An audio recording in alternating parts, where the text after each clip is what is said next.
इस कार्यक्रम के आयोजक हैं श्री दिगंबर जैन पंचायत, अशोकनगर, मध्य प्रदेश।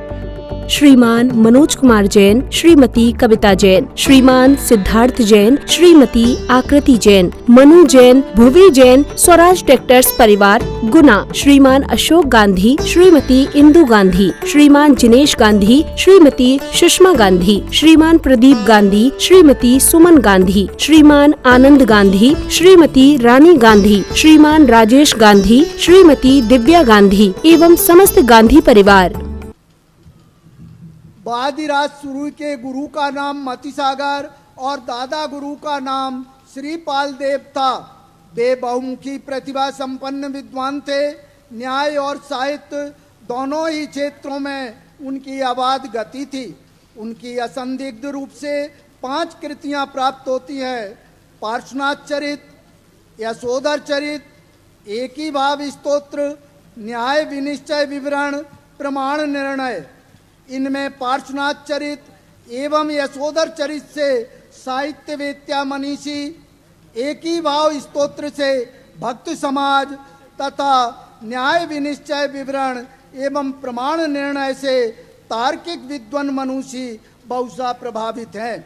उनका तार्किक पक्ष अत्यधिक समृद्ध है, अतः उनकी प्रशंसा में अनेक उल्लेख प्राप्त होते हैं।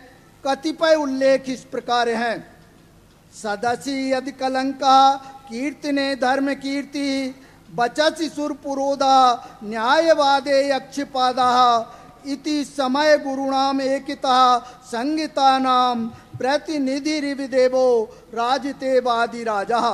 अर्थात वादिराज सूरी सभा में अकलंक अर्थात तर्क विदग्ध जैन दार्शनिक, कीर्तन या प्रशस्ति में धर्म कीर्ति अर्थात बौद्ध दार्शनिक, वचनों में बृहस्पति अर्थात चारवाक दर्शन के प्रणेता और न्याय सिद्धांत में अक्षपाद गौतम न्याय दर्शन के संस्थापक हैं। इस प्रकार वे पृथक पृथक अपने अपने समय काल सिद्धांत के गुरुओं के एकीभूत प्रतिनिधि थे, समान सुशोभित होते थे।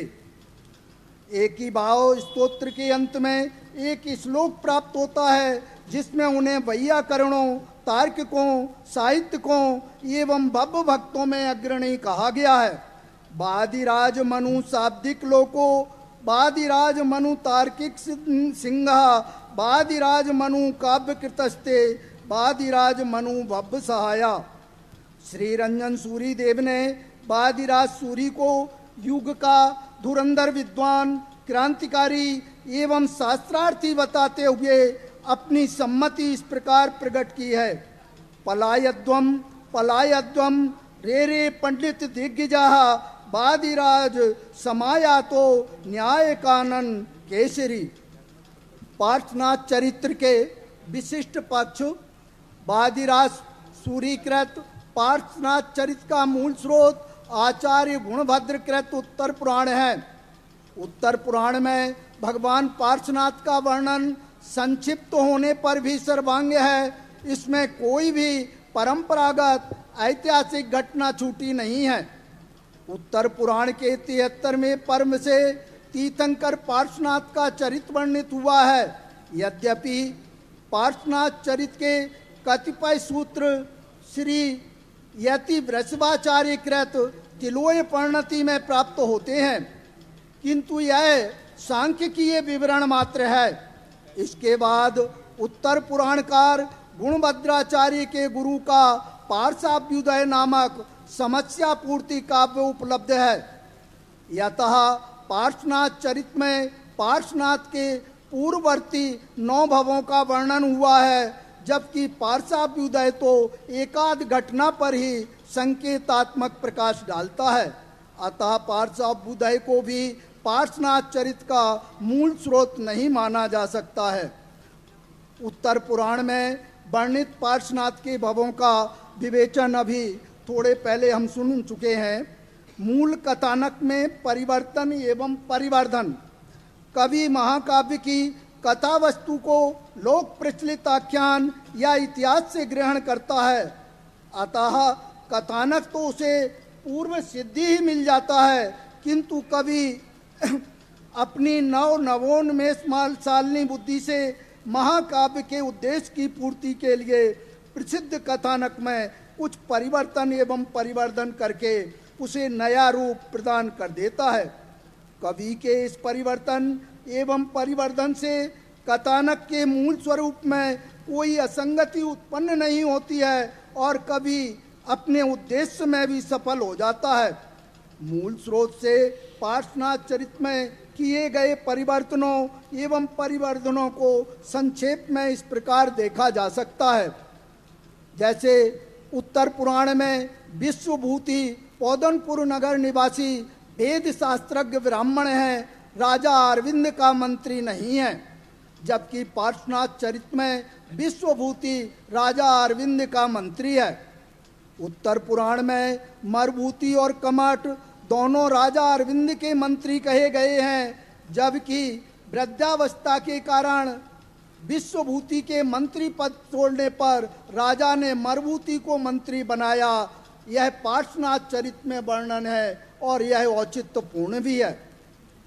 विश्वभूति की जैनी दीक्षा का कथन नहीं है उत्तर पुराण में, जबकि पार्श्वनाथ चरित्र में जैनी दीक्षा ग्रहण करने का कथन है। इससे सामाजिक सौहार्द की बढ़ोतरी हुई है।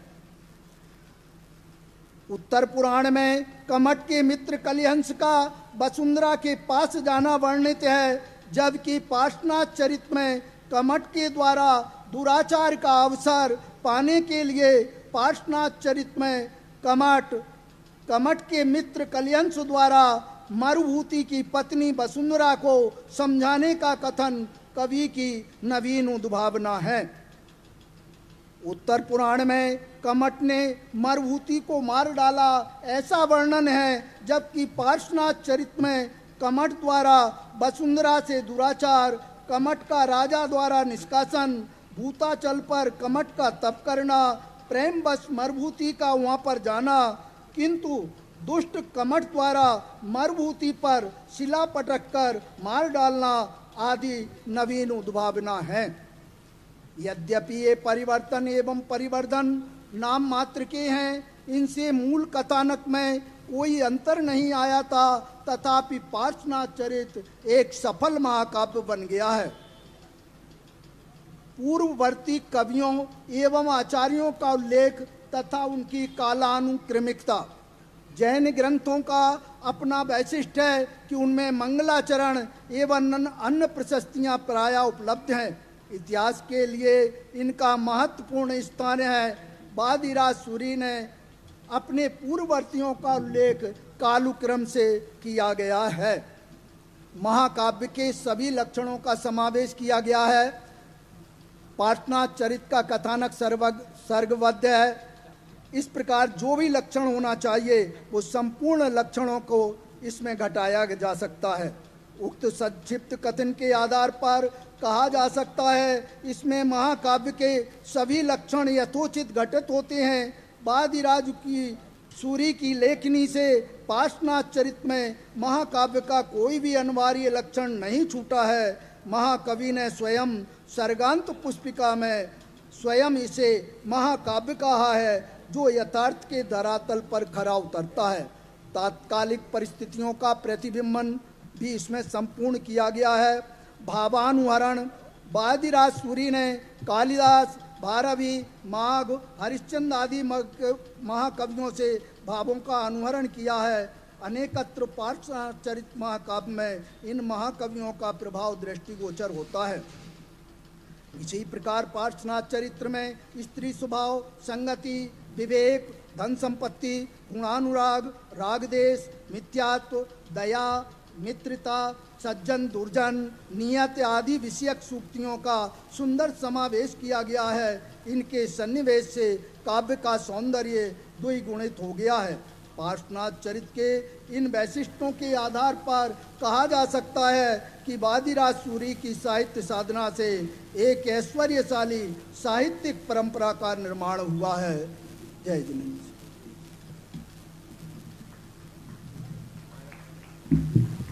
बहुत बहुत धन्यवाद। किसी को कोई अगर प्रश्न पूछना हो, अगले वक्ता के रूप में डॉक्टर नरेंद्र कुमार जैन सनावत जो प्राचार्य पद से रिटायर्ड हुए हैं, वे आएँ और अपना विषय महाकवि रैधुकृत पाषाणाह चर्यु एवं जिज्ञासा समाधान इस विषय पर अपना आलेख वाचन करें। डॉक्टर नरेंद्र कुमार जी सनावत।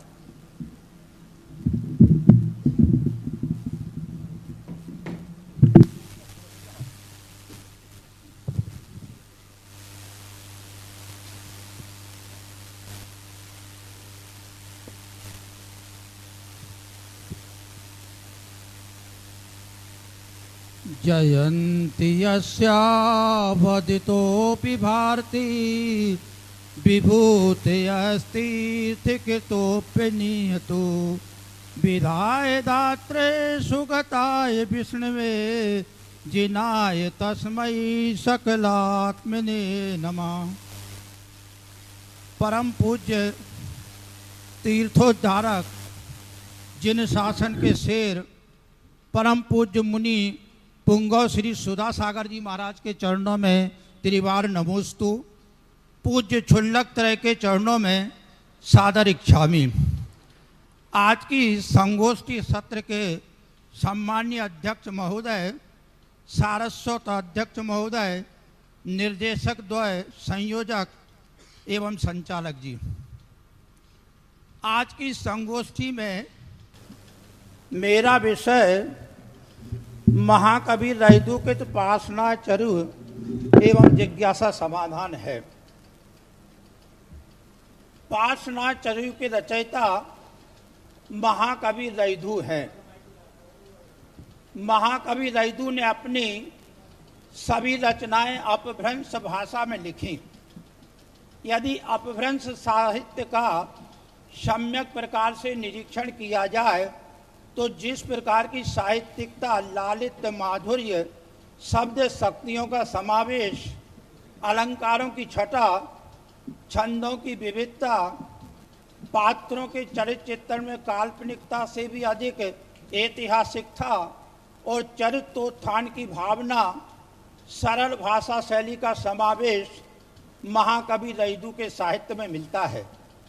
उनके आगे अन्य कवि रचनाकार वामन के समान दिखाई देते हैं। वास्तव में साहित्य की प्रचुरता और विषय वैशिष्ट का जो सागर कवि के साथ जुड़ा हुआ है, उसके आगे यदि तुलनात्मक दृष्टि से देखा जाए तो रैधु ने अन्य सभी कवियों, लेखकों को बहुत पीछे छोड़ दिया है।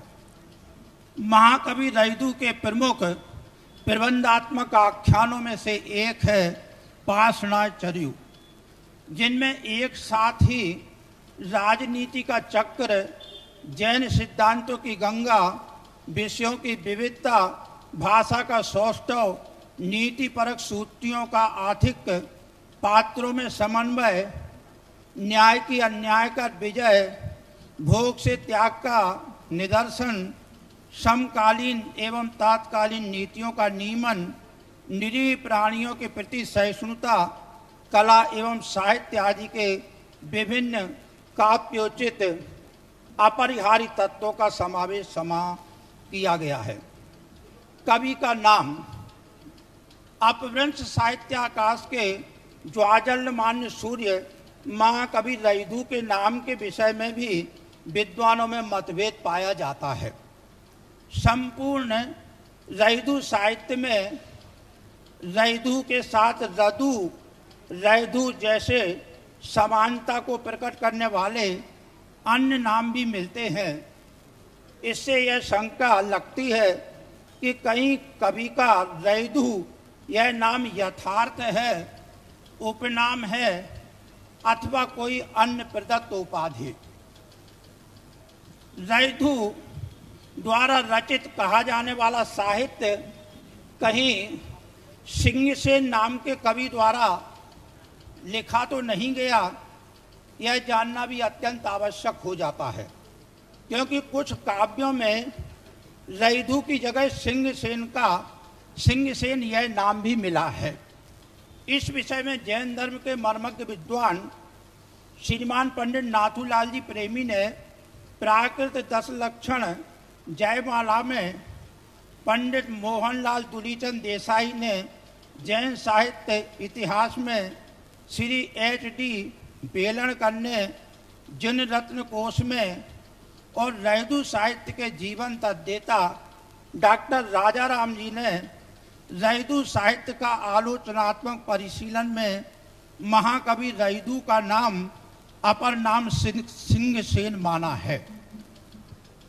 उनके परम हितैषी एवं स्नेही गुरु यश कीर्ति जैसे भट्टारक ने रैदू उन्हें सिंह सेन नाम से संबोधित भी किया है, किंतु कमल सिंह संगपति प्रभृति उनके मित्र ने बाल मित्र रैदू पंडित आदि कहकर भी पुकारते रहे हैं।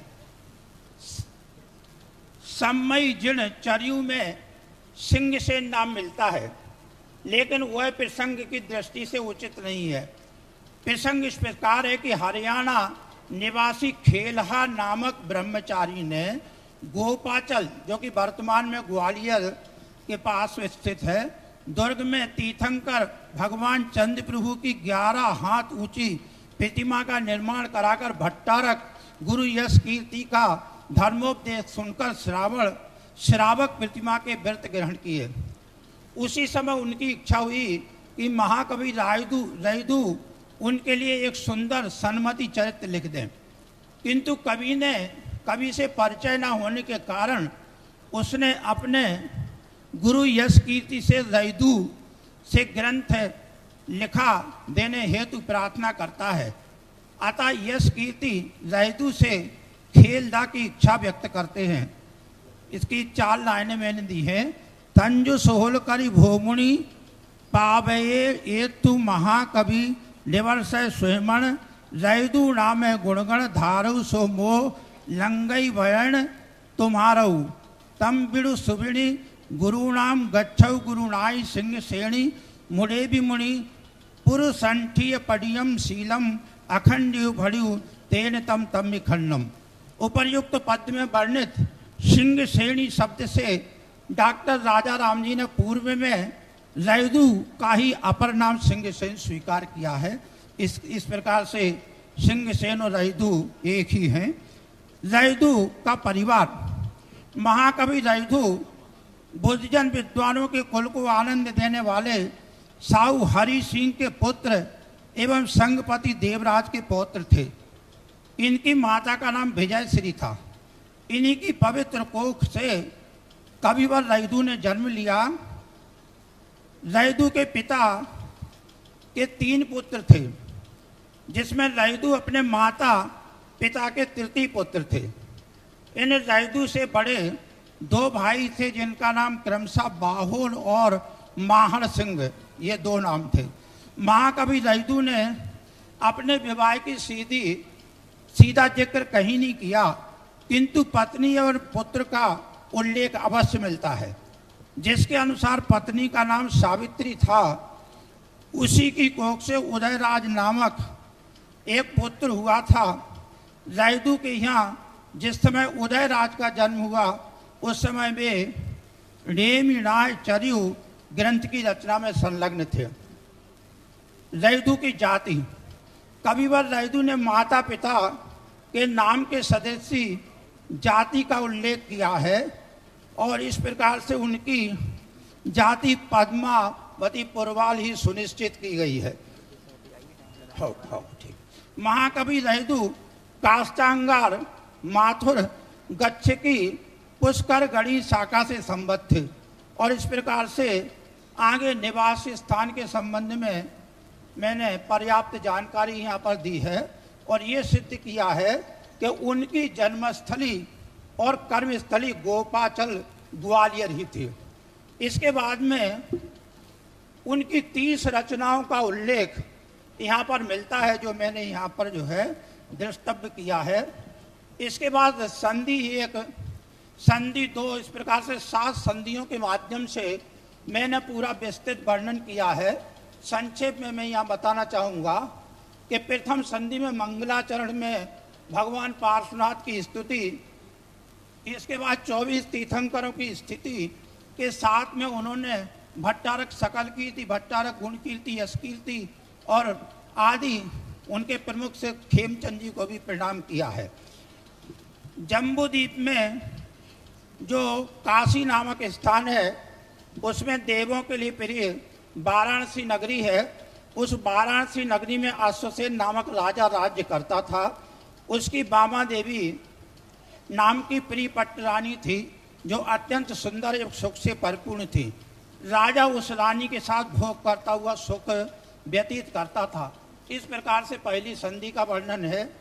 दूसरी संधि में और जो वाराणसी नरेश के यहाँ जब भगवान पार्श्वनाथ का जन्म हुआ उस समय की शोभा, स्वर्ण रत्नों की वर्षा,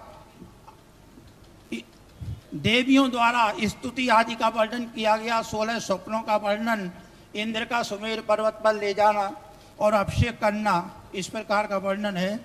तीसरी संधि में जब राजा अश्वसेन अपनी सेना के साथ एक युद्ध करने के लिए निकलते हैं तब यह जानकर पार्श्वनाथ ने पिता के पास आकर कहा कि मेरे जैसे वज्र हृदय वाले पुत्र के रहते हुए आपको युद्ध में जाने की क्या आवश्यकता है। यह सुनकर अश्वसेन ने पहले तो मना किया, किंतु पार्श्व प्रभु के बार बार आग्रह करने पर उन्हें युद्ध में भेजने हेतु तैयार हो गए। यह क्षेत्र, इस युद्ध क्षेत्र में कालयवन नरेंद्र और राजा अर्क कीर्ति में भीषण युद्ध हुआ, जिसमें पार्श्वनाथ भगवान द्वारा अर्क कीर्ति की सहायता से कालयवन भाग गया और अर्क कीर्ति विजय हुई। महाराज श्री, मेरी शंका यहाँ पर बार बार ये आती है कि जैसे पार्श्वनाथ का भी जिक्र आया कि वो युद्ध में गए, और इसी प्रकार से नेमिनाथ स्वामी का भी जिक्र आया कि वो युद्ध में गए, तो महाराज जी जो युद्ध में जाएगा तो वो युद्ध नहीं करेगा, ऐसे कैसे संभव है? युद्ध में जाएंगे महाराज जी और युद्ध नहीं करेंगे तो वहां क्या करेंगे फिर? तो इस प्रकार से पांचवी संधि में जो वर्णन आया है उसमें जो है विशेष रूप से सागर धर्मामृत क्या है, सागर धर्म क्या है, उसका वर्णन किया गया है। हाँ, चूंकि बहुत ज़्यादा समय हो गया है, ठीक, तो मैं ये सारा प्रकरण चूंकि अन्य ग्रंथों में मिलता है इसलिए इसको छोड़ रहा हूँ, और जो हमारा मूल विषय है उसकी पार्श्वनाथ चरयू में जिज्ञासा समाधान। किसी भी काव्य की सुंदरता उस काव्य के संवादों में निहित है। यहाँ भी छोड़ता हूँ, मैं सीधे विषय पर आ जाता हूँ। काशी नरेश अश्वसेन और अर्क कीर्ति के दूत का संवाद। काशी नरेश अश्वसेन की सभा में उस स्थल नरेश राजा अर्क कीर्ति का दूत आता है। वह अपने आने के अभिप्राय को तुरंत प्रकट न कर उसे भावनात्मक रूप से सर्वप्रथम अर्क कीर्ति के पिता शक्रवर्मा की संसार से विरक्ति और दीक्षा का सुखदायक समाचार सुनाता है, और फिर तुरंत ही अर्क कीर्ति को यवन नरेश द्वारा दी गई धमकी और अनीतियुक्त शर्तों के साथ विषय में बताता है, तो जिससे प्रथम आनंद का संचार हुआ वही अश्वसेन क्रोधाभिभूत हो जाते हैं।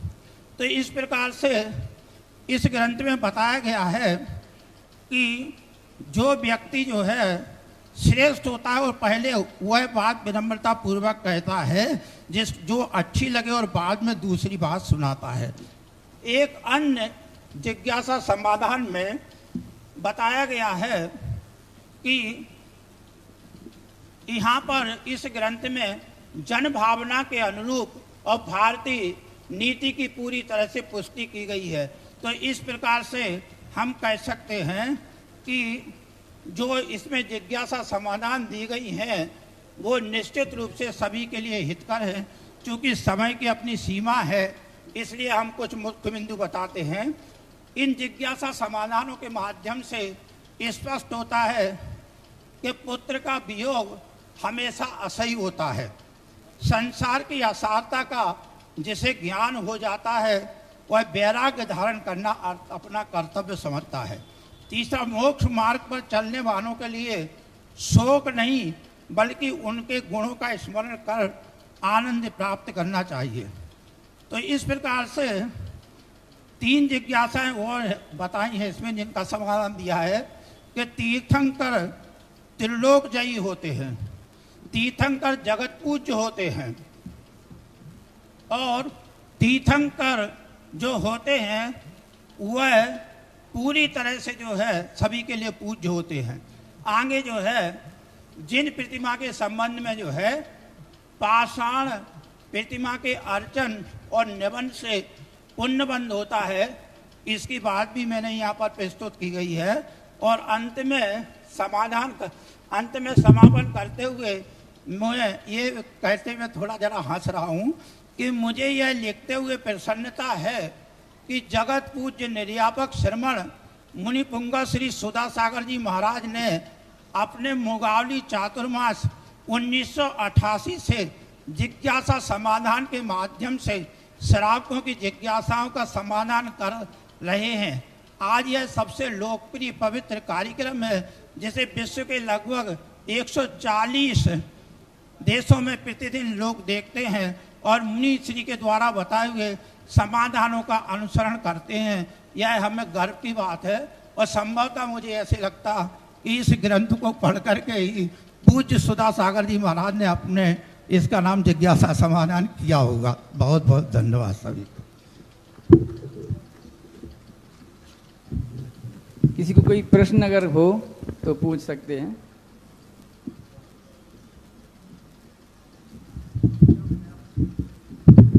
अंतिम वक्ता के रूप में मैं आमंत्रित कर रहा हूं विदुषी मंजुलता छाबड़ा जयपुर से कि वो आएं और अपने विषय श्री सकल कीर्ति विरचित पार्श्वनाथ चरित में आगत विशेषताएं इस विषय पर अपना आलेख वाचन करें।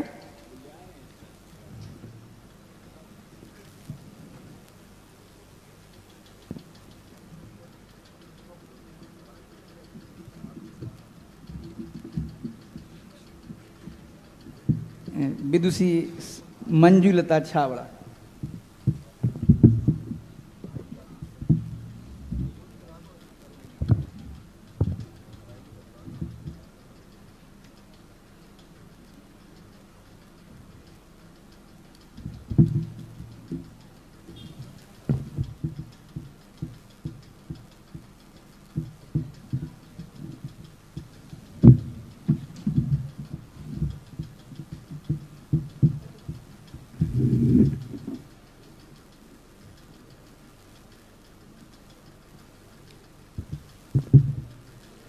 मोक्षमार्गस्य नेतारं भेत्तारं कर्मभूव्रतां ज्ञातारं विश्वतत्त्वानां वंदे तद्गुणलब्धये।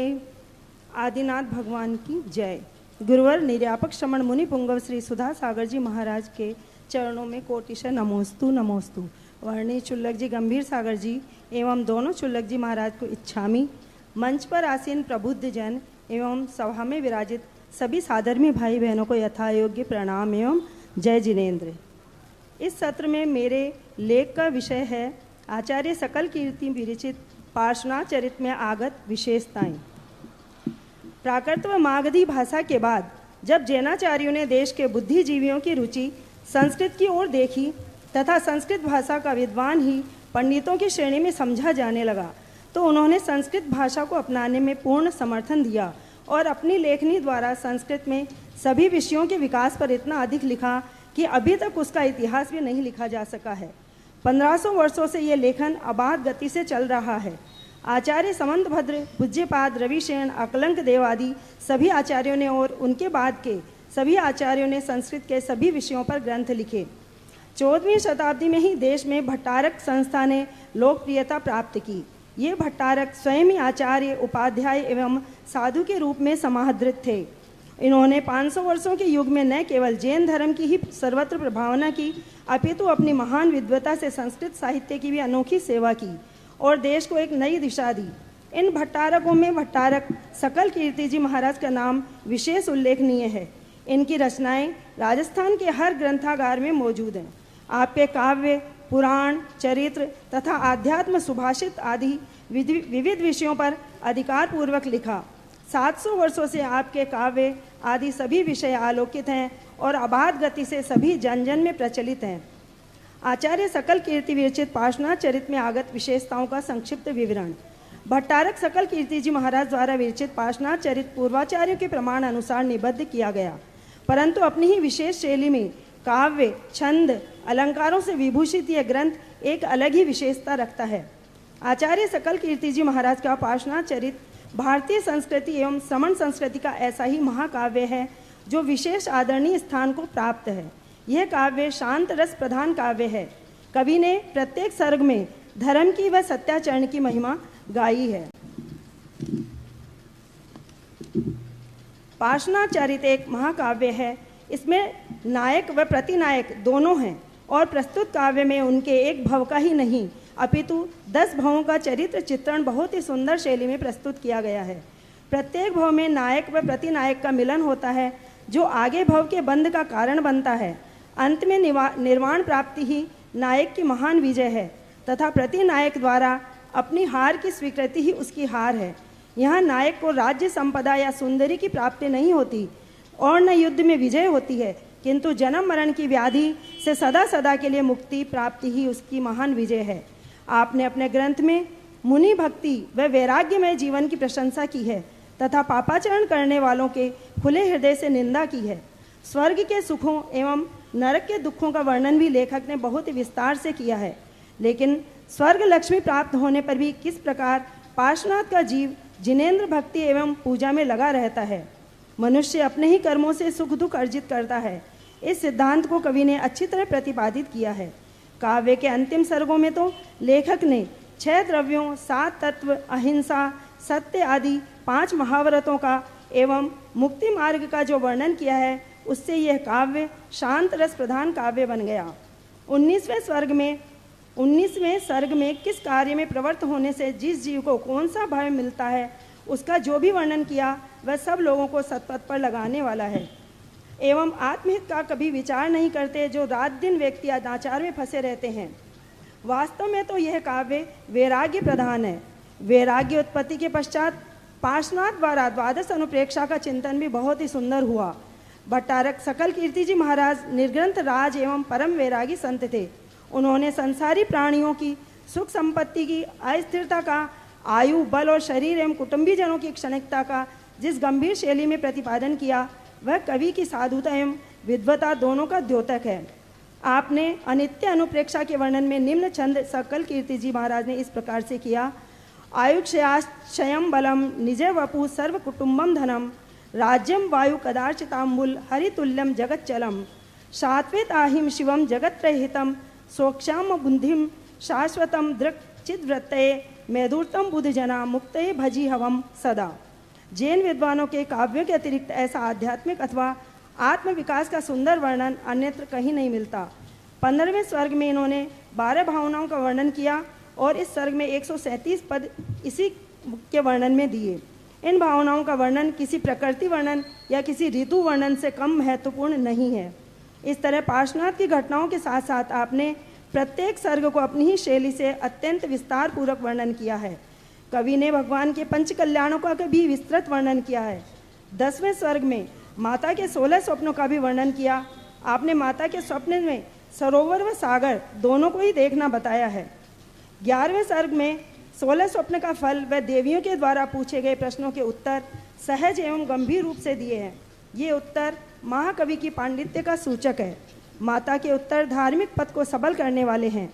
12वें सर्ग में देवों द्वारा जन्माभिषेक उत्तर उत्सव और 13वें सर्ग में बालक पार्श्व को आभूषण पहनाकर उसके समक्ष इंद्र द्वारा किए गए नृत्य का वर्णन किया।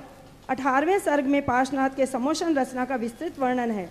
आपने समोषण की सभी भूमियों, स्तूप, गंधकुटी, मानस्तंभ, वाटिका, वापिका आदि का बहुत विस्तार से वर्णन किया है। अंत में मुनि, आर्यिका, श्रावक, श्राविकाओं की संख्या बताकर भगवान के निर्वाण कल्याणक का वर्णन, उनके विहार एवं दिव्य देशना का 8 प्रातिहार्य मंगल द्रव्यों आदि से विभूषित होकर तीर्थंकर भगवान का बहुत उच्च कोटि से आपने वर्णन किया। आचार्य सकल कीर्ति जी महाराज के ज्ञान का यह गहन ज्ञान का द्योतक है। इस तरह पांचों ही कल्याणकों का एवं पार्श्वनाथ के जीवन की सभी घटनाओं का वर्णन आकर्षक एवं गंभीर और सद उपदेश देने वाला है, जो कवि के विद्वता का सूचक है। अब सकल कीर्ति जी महाराज के पार्श्वनाथ चरित में कुछ भिन्नताएं और कुछ अभिन्नताएं। सकल कीर्ति जी महाराज के पार्श्वनाथ चरित्र में के कमठ द्वारा किए गए अपराध की खबर राजा को लोगों के द्वारा बताने पर चलता है, जबकि वादिराज सूरी जी के ग्रंथ में उनकी खबर मरुभूति को किसी राह चलते भील से पाने का जिक्र है। राजा अरविंद के मुनि हो जाने पर उन्हें एकदा वेश्य सबके साथ तीर्थों की वंदना निमित्त जाते हुए मल्लकी वन में शशिगुप्त आदि श्रावकों को उपदेश देने का वर्णन है। और वादिराज कृत पार्श्वनाथ चरित्र के ने किंतु सकल कीर्ति जी द्वारा उन्हें संघ की सहित श्री सम्मेद शिखर जी की यात्रा के लिए जाते हुए लिखा है। आचार्य सकल कीर्ति जी के पार्श्वनाथ चरित्र में वज्र घोष गजराज को सहस्त्रार्थ स्वर्ग में स्वयंप्रभ देव होते लिखा है, किंतु वादिराज सूर्य ने उन्हें महाशुक्र स्वर्ग में शशिप्रभ लिखा है।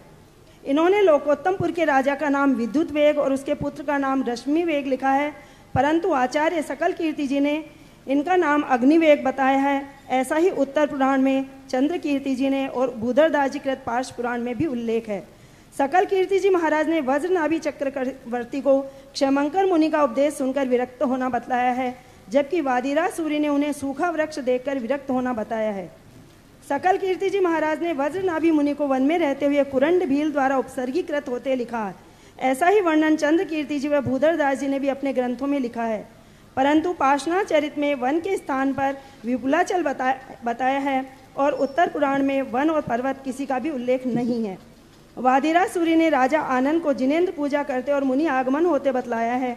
उन्होंने मंत्री की प्रेरणा का उल्लेख नहीं किया और न मुनिवर का नाम बताया है, किंतु सकल कीर्ति जी महाराज ने पार्श्वनाथ चरित में स्वामी हित मंत्री की प्रेरणा से आनंद राजा का जिन यज्ञ रचते और विपुलमती मुनिराज को आते लिखा है। ऐसा ही वर्णन उत्तर पुराण में भी किया गया है। भट्टारक सकल कीर्ति जी महाराज ने राजा आनंद के समय से सूर्य पूजा का प्रचार हुआ लिखा है, किंतु वादिराज सूर्य ने और चंद्र कीर्ति जी के चरित्र में ऐसा कोई उल्लेख नहीं है। वादिराज सूर्य ने राजा आनंद को सफ़ेद बाल देखकर निधि गुप्ती मुनिराज के समीप दीक्षा लेते लिखा है, किंतु चंद्र कीर्ति महाराज ने सफ़ेद बाल देखने की बात तो लिखी, परंतु मुनि का नाम सागर दत्त लिखा है, तथा सकल कीर्ति महाराज ने मुनि का नाम समुद्र दत्त बताया है। उत्तर पुराण में पार्श्वनाथ भगवान के माता पिता का नाम विश्वसेन व ब्रह्मा देवी लिखा है और वंश का नाम उग्र वंश एवं गोत्र कश्यप बतलाया है, जबकि सकल कीर्ति जी ने गोत्र कश्यप एवं वंश इक्ष्वाकु बतलाया है। भूधरदास जी ने पिता का नाम अश्वसेन लिखा है तथा सकल कीर्ति जी ने रानी का नाम ब्राह्मी और चंद्र कीर्ति जी ने ब्रह्मा बतलाया है, किंतु हरिवंश पुराण में उनका नाम वर्मा लिखा है और भूधरदास जी ने उन्हें वामादेवी के नाम से लिखा है। इस तरह 2-3 और उनमें भिन्नताएं थी। इस तरह भट्टारक सकल कीर्ति जी महाराज के पार्श्वनाथ चरित के में अन्य ग्रंथों से सभी सर्गों में अपनी एक अलग विशेषता है, जो अन्य चरित काव्यों आदि में देखने को नहीं मिलती। परम पूज्य गुरुवर निर्यापक श्रमण मुनि पुंग सुधा सागर जी महाराज ने पार्श्वनाथ भगवान पर यह गोष्ठी मुनि व श्रावक के जीवन को सफल बनाने में बहुत महत्वपूर्ण योगदान देगी, ऐसी मेरी भावना है। गुरुवर भी अपने उपसर्गों को पार्श्वनाथ भगवान के जैसे ही सहन कर जल्दी ही उनके समान बने और हम उनके समोशरण में मुनि बनकर उनकी दिव्य देशना सुने, ऐसी भावना है। जय जिनेंद्र, जय मां। ये जो सागर दत्त और समुद्र दत्त, तो मूल में संस्कृत में सागर है कि समुद्र है? नहीं, दोनों पर्यायवाची हैं, तो इसलिए अंतर नहीं कह सकते ना।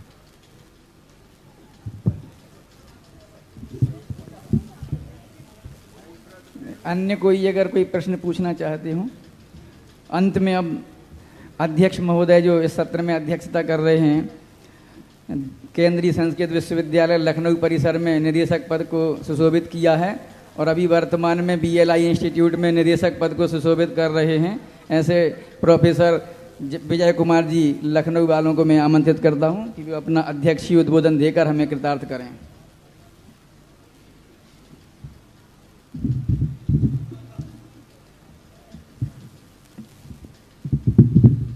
नमो लोए सभ्य साहूड़म। पूज्य गुरुदेव के सत्संग चरणों में सादर नमोस्तु। यह मैं अपना सौभाग्य मानता हूँ कि पूज्य गुरुदेव के चरणों में इस तरह की संगोष्ठी को सुनने का लाभ मिल रहा है। आज के इस सत्र में 6 पत्र प्रस्तुत किए गए। 2 पत्र हमारे अत्यंत ही वरिष्ठ विद्वानों के थे, जो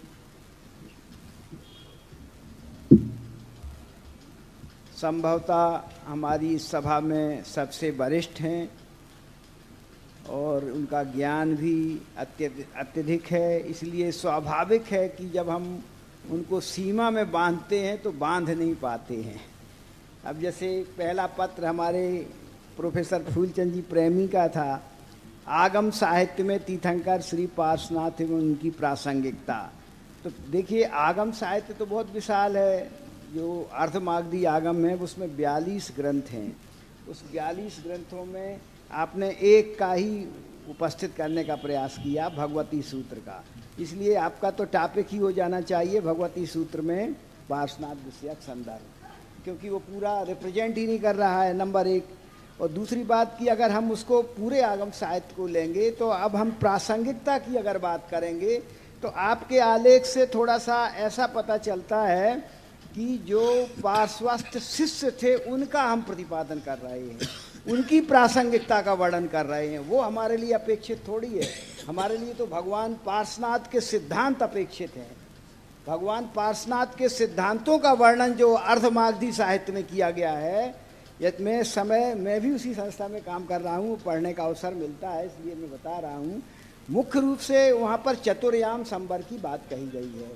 जो हम प्रासंगिकता की बात कर रहे हैं महाराज जी, तो जैसे हमारे यहाँ पंचव्रत की बात करते हैं, वहाँ पर चतुर्याम संवर को लेकर के ही वहाँ पर विस्तार किया गया है। और कल्प सूत्र आदि ग्रंथों में हमारे यहाँ जो परंपरा है, पर्युषण पर्व में तत्वार सूत्र का वाचन होता है हमारे यहाँ, और उनके यहाँ कल्प सूत्र का वाचन होता है। कल्प, इसका तात्पर्य यह है कि कल्प सूत्र उनके यहाँ अत्यंत मतलब प्रसिद्ध, उनको सम्मानजनक है, और उसमें 24 तीर्थंकरों का वर्णन है, उसमें भी पार्श्वनाथ भगवान का वर्णन है। तो ये इस तरह का संदर्भ को देखने की अपेक्षा है।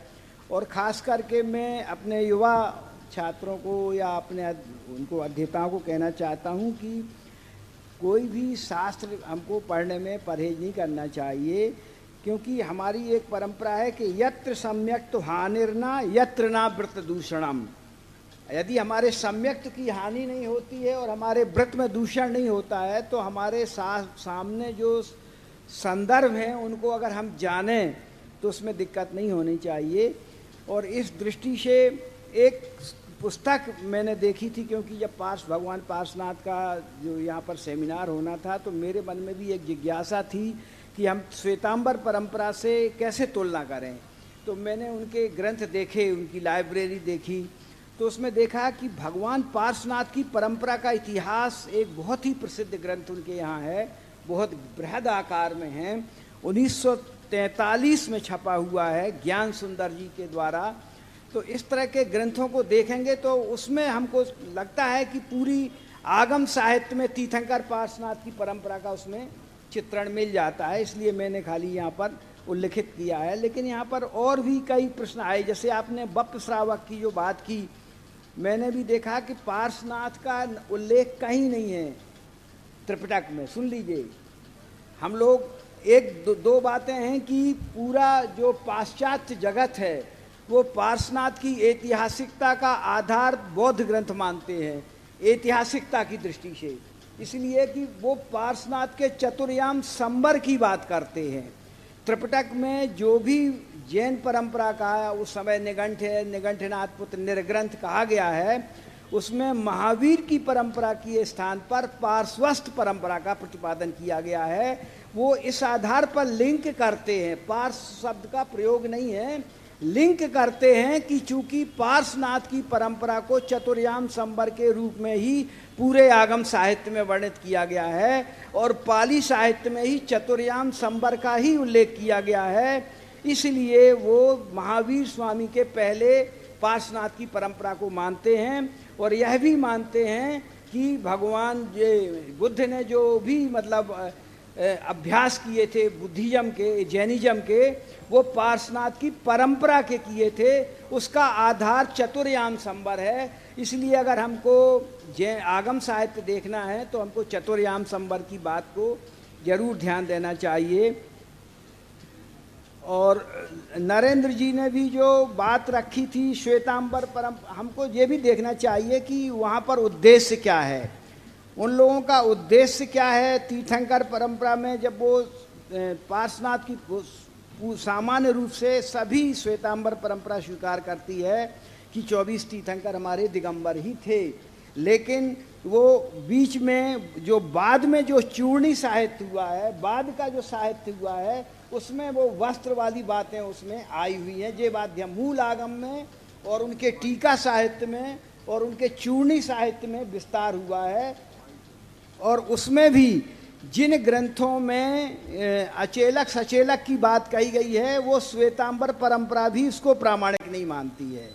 खुद श्वेतांबर परंपरा के जैसे नगराज मुनि हैं, जो बिल्कुल मतलब निष्प्रय होकर के लिखना चाहते हैं, वो जहाँ पर दिगंबर श्वेतांबर के मतभेद की बात करते हैं, वहाँ पर वो कह देते हैं कि यह ग्रंथवाद का है, क्योंकि जहाँ पर ऐसी परंपराएं आती हैं कि यह कहीं कहीं यह दिखाने का जैसे प्रयास किया गया है कि दिगंबर परंपरा मान लीजिए बाद की है, जैसे उदाहरण के लिए संघ भेद की जो बात है, तो संघ भेद के संदर्भ में 3 उल्लेख हैं। हमारी दिगंबर परंपरा मानती है कि भद्रबाहु स्वामी के समय संघ भेद हुआ। श्वेतांबर परंपरा मानती है कि 2 भद्रबाहु हुए हैं। वो मानती है कि ये जो चंद्रगुप्त वाले भद्रबाहु हैं वो दूसरे भद्रबाहु हैं, और जो मूल भद्रबाहु हैं श्रुत केवली के रूप में वो नेपाल की तरफ गए हैं। वो ऐसा नहीं मानते हैं कि ये दक्षिण की तरफ गए हैं। तो संघ भेद की दृष्टि से इस परंपरा को भी जानना चाहिए कि वो लोग 2, अगर आप इसको बौद्ध ग्रंथों के आधार पर भी देखें तो बौद्ध ग्रंथ तो मानते हैं कि भगवान महावीर स्वामी के परिनिर्वाण के तुरंत बाद ही संघ भेद हो गया था, और वहाँ पर स्पष्ट कहा गया है कि देखिए इतने बड़े तीर्थंकर के काल कवलित होने पर उनके अनुयायी किस तरह से आपस में लड़ते हैं और अपना अपना मत प्रकट करते हैं, संघ भेद करते हैं। मतलब संघ भेद शब्द का अगर सूचना हमको देखनी है मूल, और नगराज जी जो कि 13 पंथी परंपरा के आचार्य हुए हैं और उन्होंने आगम और त्रिपिटक के ग्रंथ लिखा है, बहुत ही प्रामाणिक माना जाता है। उन्होंने भी इस बात को स्वीकार किया है कि ये दोनों मत जो हैं वो संप्रदाय आग्रह पूर्वक लिखे गए हैं, और अगर आपको समझना है कि वास्तविकता क्या है तो उन्होंने ये कहा है कि दोनों परंपराएं प्रारंभ से चलती रही हैं, भगवान महावीर स्वामी के समय से चलती रही हैं, लेकिन एक दूसरे का सम्मान करते थे पहले, और एक समय जब ऐसा आ गया, असहिष्णुता आ गई, तो एक दूसरे का सम्मान करना, यानी कि उनका ये कहना है कि दिगंबर परंपरा भी समय से हर समय चलती रही है और सचेलक परंपरा भी हर समय चलती रही है। दोनों उसकी सामर्थ्य के अनुसार उनका सम्मान करते थे, असहिष्णुता नहीं थी। जब असहिष्णुता हो गई तो संघभेद का रूप प्रकट हुआ। तो इस तरह से मैं यद्यपि टिप्पणी नहीं करना चाहता था अध्यक्ष की भाषण में। दूसरा जो हमारे डॉक्टर कमलेश जी का था, उन्होंने तो स्पष्ट कर दिया था कि सलाह का पुरुष चरित्र के संदर्भ में ही हम बात कर रहे हैं, इसलिए। लेकिन जैसे कि अगर हम लोग टॉपिक देते समय ही कर दें उसकी कि दिगंबर मत की दृष्टि से समीक्षा भी की जाए, तो फिर हम लोग उनसे अपेक्षा कर सकते हैं कि कोई भी लेख जब लिखा जाए या अभी भी जब प्रकाशन के पूर्व जो भी हम लोग लेख लिखते हैं, चाहे उदाहरण के लिए मान लीजिए सकल कीर्ति विरचित पार्श्वनाथ चरित्र की बात करते हैं, तो उसमें हम लोग ये जरूर बात करें कि वहाँ पर 13 पंथी 20 पंथी को लेकर के का कोई पूर्वाग्रह तो नहीं किया गया है। और ये श्री नरेंद्र जी का बहुत ही स्पष्ट लेख था, संतोष कुमार जी का बहुत ही स्पष्ट लेख था। राकाजन ने जो पांडुलिपियों की सूचना दी है यहाँ पर, उस समय हमने एक विशेष आग्रह उनसे किया था कि जब आप पांडुलिपियों की चर्चा करें तो एक बात का जरूर ध्यान रखें कि वहाँ पर सांप्रदायिकता दिखाई देती है क्या। इतनी पांडुलिपियों में कहीं ऐसा कोई संदर्भ दिखाई देता है कि हमारे दिगंबर परंपरा को कहीं नीचे दिखाया गया हो या श्वेतांबर परंपरा को ऊंचा दिखाया गया हो या कहीं सांप्रदायिक। तो इन पांडुलिपियों में भक्ति परक पांडुलिपियाँ हैं और इसमें कोई आग्रह नहीं है। और महाराज जी मैं ज़रूर कहूँगा कि इस समय हमारे जो युवा विद्वान हैं उन लोगों को पांडुलिपियों की ओर ध्यान देना चाहिए, क्योंकि भारत सरकार मानती है कि इस समय भारत में 1 करोड़ पांडुलिपियाँ हैं और 1 करोड़ पांडुलिपियों में 30 लाख पांडुलिपियाँ जैनों के पास हैं। तो जैनों के पास जब इतना मतलब अभी प्रधानमंत्री ने भी इस बात को लिए इस साल के बजट में बहुत बड़ा बजट रखा है कि हम पांडुलिपियों में काम करेंगे, तो श्वेतांबर संस्थाओं के पास तो अच्छा काम हो रहा है क्योंकि उनके पास कई संस्थाएं हैं, लेकिन हमारी दिगंबर परंपरा में अभी बहुत थोड़ा ज़्यादा ध्यान देने की आवश्यकता है।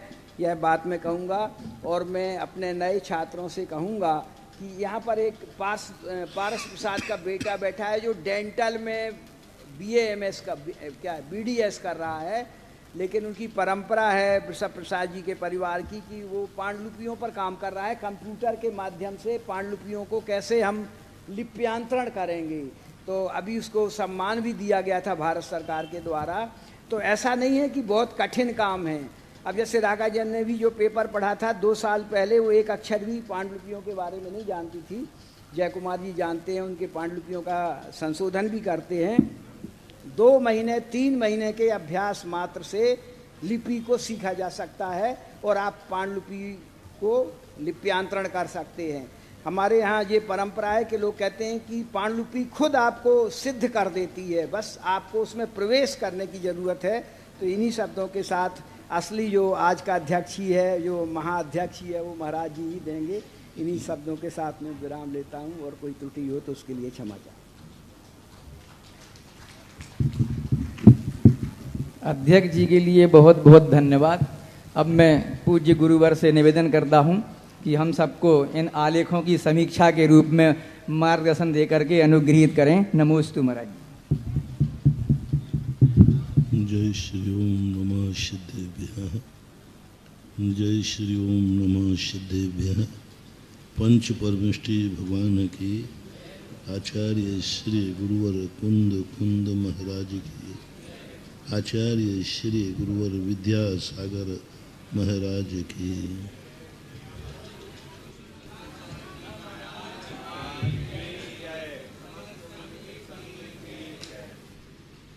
किसी भी गोष्ठी करने वालों को ये 2 रूप होना चाहिए। एक रूप होना चाहिए जिसने जैसा कहा है उस कथन को दुनिया के सामने रखना चाहिए। दूसरा रूप होना चाहिए कि सत्य क्या है। यदि मात्र हम उसने ये कहा यही मात्र गोष्ठी का रूप रह जाएगा तो मात्र आज की जो PhDयाँ हैं वो एक संदर्भ ग्रंथों का पुलंदा बन जाती, लेकिन उसमें सत्य का शोध नहीं हो पाता। जैसे हमने महापुराण का उदाहरण दिया कि महाबल राजा सत्य खोजी था। न्यायालय में यदि दोनों वकील अपनी अपनी बात बोलते चले जाएं तो उससे कुछ भी सिद्ध होने वाला नहीं। मजिस्ट्रेट का काम है दोनों वकील जो कह रहे हैं उन दोनों वकीलों की बात सुनने के बाद सत्य क्या है उसका निर्णय होना चाहिए। यहाँ वाचक ही वकील है और वाचक ही मजिस्ट्रेट है। तो गोष्ठी एक धार्मिक मंच पे होती है, गोष्ठी एक आस्था का केंद्र पर होती है, गोष्ठी समझने के लिए कम होती है, समझाने के लिए ज़्यादा होती है। जब कोई सार्वजनिक गोष्ठी होती है तो उसमें समझने की अपेक्षा हमें समझाना है। स्वाध्याय भी होता है, स्वाध्याय समझने के लिए होता है, और इस प्रकार सार्वजनिक जो गोष्ठियाँ होती हैं ये जगत को समझाने के लिए, संदेश देखने के लिए। दुनिया ये चाहती है कि कहाँ क्या लिखा है, हमें वो नहीं सुनना है, ये बताओ सही क्या है। तो सही बताने के लिए व्यक्ति को अपना जीवन समान हर वक्ता का होना चाहिए। राष्ट्रपति दुनिया के सामने किसी पार्टी का नहीं होता, लेकिन जब वो वोट डालने जाता है तो किसी एक पार्टी को ही वोट देता है। वो अंतरंग में उसका एक पार्टी है कि यही पार्टी सही है, उसी को वोट देता है। लेकिन जब वो सीट पर बैठता है तो किसी पार्टी का नहीं है, सबका होता है। इसी प्रकार गोष्ठियों में मैंने बहुत बार कहा कि अपने लेखों का निर्णय बताइए, आप अपनी बुद्धि से बताइए, मेरी दृष्टि में, या आगम से सिद्ध कीजिए या तर्क से सिद्ध कीजिए, कहीं ना कहीं से कोई निर्णय कीजिए। जैसे मजिस्ट्रेट कहता है इस धारा के अनुसार यह कथन गलत है, इस धारा के अनुसार यह सही है।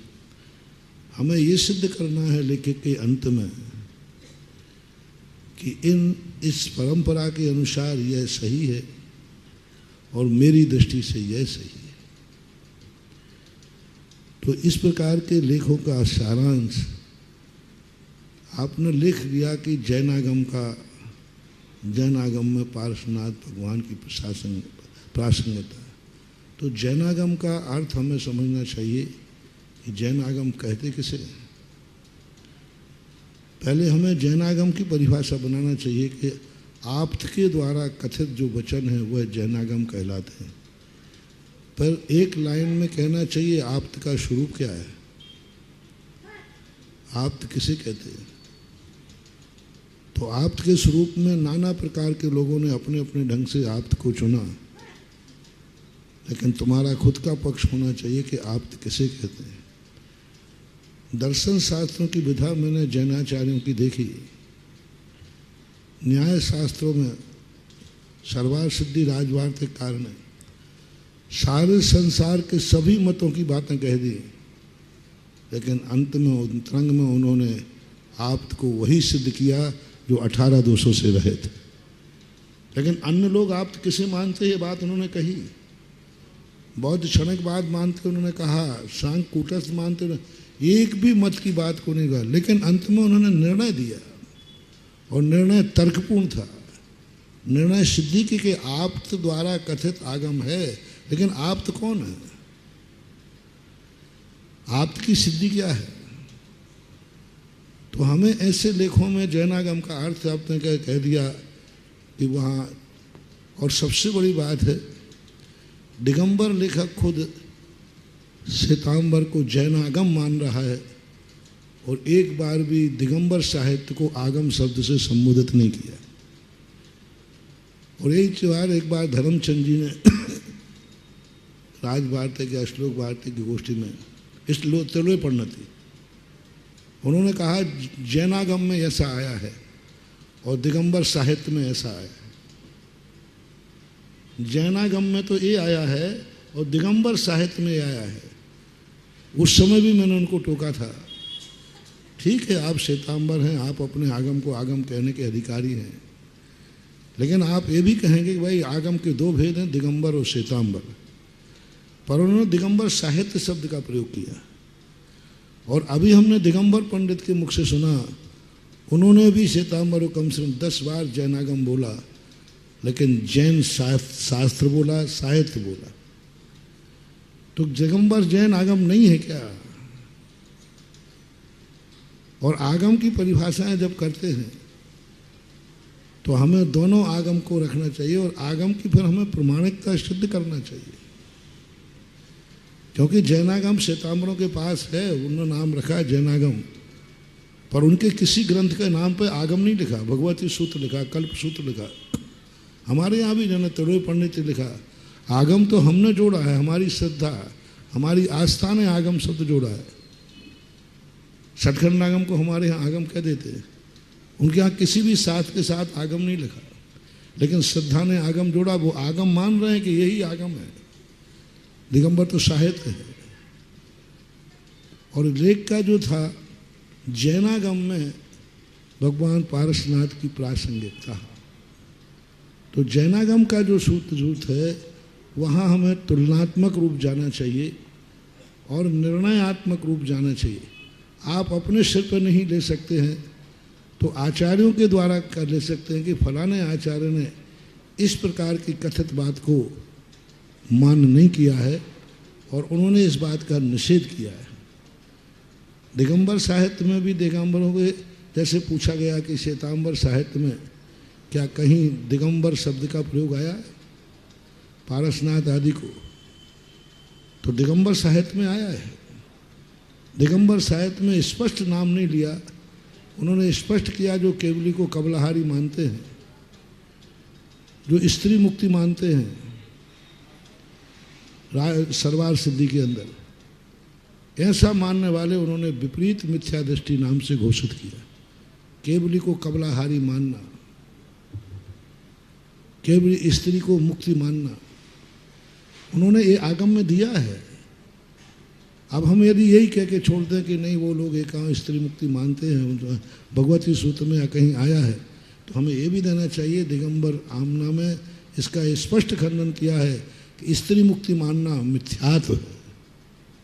आप अपने सिर पर न लें, आप अपने सिर पर नहीं लें, लेकिन आगम के आचार्य का नाम तो कह ही सकते हैं कि भाई सर्वार सिद्धिकार ने इसका स्पष्ट निषेध किया। जितने कथन आपने पारसनाथ के किए वे स्पष्ट रूप से जैनागम उन्हें मिथ्या मानता है, जैनागम उसका खंडन करता है, क्योंकि भगवान छद्मस्त अवस्था में कभी उपदेश नहीं देते, किसी से संवाद नहीं करते, किसी से बातचीत नहीं करते। इसलिए जैनागम दिगंबर जैनागम के अनुसार यह कथन मिथ्या है।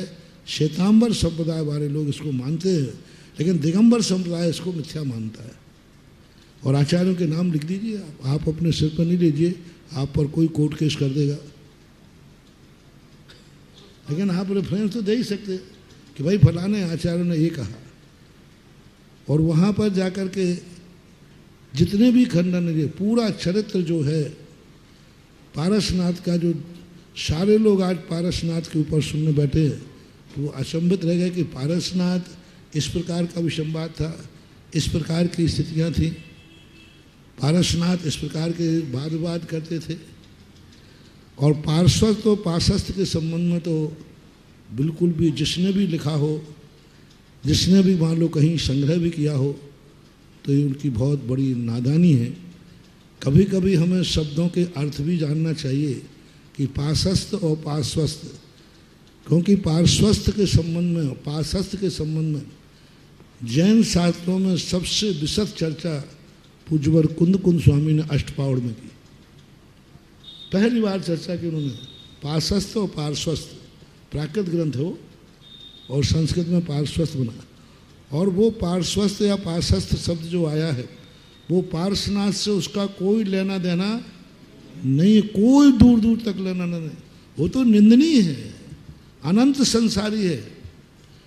कुंद भगवान ने स्पष्ट कहा कि वो वंदना के योग्य नहीं है और निंदनीय है, वो दुर्गति का पात्र है, अनंत संसार में भटकने वाला है।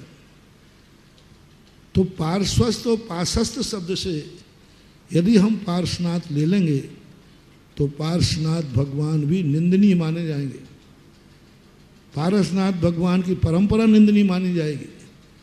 तो हमें वहाँ खोलना चाहिए कि हाँ पार्श्वस्थ तो पार्श्वस्थ, पार्श्वनाथ से यदि कोई लेते हैं कि पार्श्वनाथ के मत में स्थित, ऐसा कोई समास करके यदि आप निकालते हैं तो ये दोनों आगम से विरुद्ध है।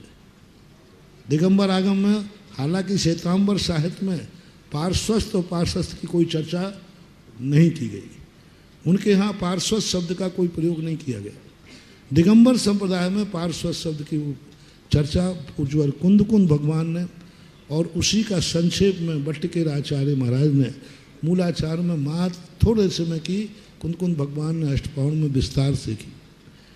तो इन लेखों का एक हमें बहुत बड़ा वो चाहिए, हम आज सबको खुश करने के लिए हम निर्णय न करें, हम थोड़ी हिम्मत भी करें कि सत्य क्या है। कम से कम अपना मत, आगम का मत, आचार्यों का मत लेख के निर्णय के रूप में जरूर आना चाहिए। त्रिषष्ठी शलाका पुरुष के संबंध में जो बांछा गया उस संबंध में यही है कि 63 शलाका पुरुष का ग्रंथ है या 63 शलाका पुरुष है। 63 ग्रंथ जो है जैन दिगंबरों में नहीं है, 63 जो ग्रंथ है उसे ताम्रों में है, और उसी के आधार पर आपने पूरे पारसनाथ का चरित्र कह दिया गया। और कंफ्यूज हो गए लोग कि पारसनाथ का विवाह हुआ था, प्रभावती से विवाह किया। तीर्थंकर कभी किसी का आग्रह स्वीकार नहीं करते, किसी आग्रह से वो जाते हो कुछ करते हो ऐसा नहीं। प्रभावती का नाम पूज्यवर गुणभद्र आचार्य महाराज आदि ने लिया है, लेकिन विवाह का प्रसंग नहीं लिया कि उन्होंने विवाह के लिए प्रस्तावित थी। राजुल जैसा प्रसंग इनका नहीं रहा, लेकिन राजुल जैसा इनका संबंध जुड़ा है। कुंडली आई, मेल मिलाप हुआ, चर्चा हुई दोनों पक्षों में, लेकिन विवाह नहीं हुआ। और वहाँ उन्होंने विवाह की स्थिति बताई है, तो हमें वहाँ खोलना चाहिए कि 63 शलाका पुरुष में जो कथन है वह दिगंबर मान्यता से पूर्णतः भिन्न है, और दिगंबर मान्यता इसे अस्वीकार करती है। तो या तो लेख देते समय या उनको समझ में नहीं आया कि 63 शलाका ग्रंथ पर लेख लिखना है कि 63 शलाका पुरुषों में पार्श्वनाथ की प्रासंगिकता, पार्श्वनाथ का स्थान क्या है। 63 शलाका पुरुषों में ये लेख इतना बढ़िया लेख था कि पारसनाथ की 63 शलाका पुरुषों में पारसनाथ असाधारण क्यों, किन किन विशेषताओं में पारसनाथ असाधारण हुए, जो अन्य 23 तीर्थंकरों में नहीं पाया जाता वो पारसनाथ में पाया जाता है। अन्य तीर्थंकरों के 10 भवों में जो नहीं पाया गया वो पारसनाथ में पाया गया। अन्य तीर्थंकरों ने जो विकास के सूत्र चुने वो पारसनाथ के विकास के सूत्र बिल्कुल भिन्न हैं। कहीं भी हर तीर्थंकर के काल में विकास के लिए कोई ना कोई संबोधन में कोई मुनिराज आए, धील के पर्याय में आए आदिनाथ को, महावीर के लिए शेर की पर्याय में आए। विशेषता देखो, पारसनाथ को किसी ने संबोधन नहीं किया, पहले भाव से ही उन्होंने जो कुछ भी तुमने पाया वो सब अपने आप पाते गए, बढ़ते गए। अंत में जाकर के आनंद नाम के जो मुनिराज का, आनंद की पर्याय में जो विपुलमती महाराज आए, वो भी उन्होंने संबोधन धर्म के लिए नहीं, प्रश्न करने पर उन्होंने समाधान दिया। प्रत्येक तीर्थंकर को कोई ना कोई संबोधन मिला, कोई ना कोई आलम्बन मिला, कोई ना कोई घटना घटी, और वहाँ के बाद से उनका विकास शुरू हुआ, उनकी सज्जनता शुरू हुई। हर तीर्थंकर दुर्जनता से सज्जन की ओर गए, शुरुआत हुई है उनकी। आप महावीर देख लीजिए, दुर्जनता से सज्जन की ओर। शेर की पर्याय देख लो तो वो हिरण को खा रहे थे। आदिनाथ का जी भील की, और भी तीर्थंकरों में। लेकिन पारसनाथ की सबसे बड़ी चीज़ है उनकी शुरुआत का पहला भाव ही सज्जनता से शुरू हुआ। मरुभूति दुर्जन नहीं थे, सज्जन थे, और सज्जनता से उन्होंने पूरे अपने भवों को, एक भव में भी कहीं दुर्जनता का प्रयोग नहीं आया। गलत कर रहे हों, किसी को संबोधन करना पड़ा हो, किसी को उनको उन्मार्ग से सन्मार्ग पर लाना पड़ा हो, ऐसा कोई उल्लेख वहाँ नहीं मिला। मात्र एक उल्लेख आया है कि जब वो दूसरे भव में या तीसरे भव में हाथी की पर्याय में थे, तो राजा अरविंद के ऊपर मुनि पर्याय में थे, उनके ऊपर आक्रमण करने को तैयार हुए। ये दुर्जन का एक मुनि महाराज पर। तो अरविंद राजा के श्रीवत्स चिन्ह को देखकर, अरविंद शाला को देखकर नहीं, लेख में जो उल्लेख आया था कि मुनिराज की सौम्य मुद्रा को यानी वीतराग मुद्रा को देखकर वह वज्रघोष नाम का हाथी, नाम आगे पीछे हो सकता है, तो वो हाथी शांत भाव को प्राप्त हो गया। नहीं, हाथी ने श्रीवत्स चिन्ह देखा, श्रीवत्स चिन्ह देखते ही उसको जाति स्मरण हो जाता है और वो शांत भाव को प्राप्त होता है। तब राजा अरविंद मुनि पर्याय में उसको संबोधन करते हैं। मात्र ये प्रसंग छोटा सा आया है, बाकी पूरे प्रसंगों में 10 भवों में सज्जनता है। यानी 63 शलाका पुरुषों में ऐसी शुरुआत, ऐसे 10 भवों का तुलनात्मक अध्ययन किसी अन्य के जीवन में देखने में नहीं आया, और किसी के में रहा होगा तो वो अपन सामने आ जाएगा। दुर्जनता से सज्जनता की तरफ बढ़ना, और पारसनाथ की दुर्जनता कहीं देखने में ही नहीं आ रही।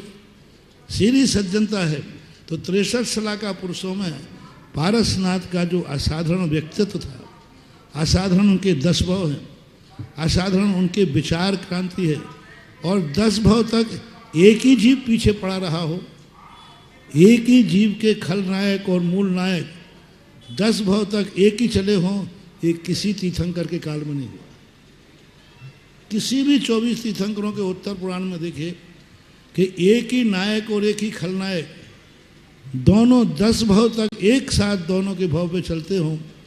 ये 63 शलाका पुरुषों की असाधारणता पारसनाथ के उस चरित्र में आना चाहिए थी। और जो उन्होंने कथा की बात कही, तो कथा तो उन्होंने जो अपना प्रसंग बता दिया कि ये प्रसंग आया था, लेकिन कमलेश बाबू ने जो भेष धारण करा था, जो रूप धारण किया था, बिल्कुल तुलसीदास जी लग रहे थे।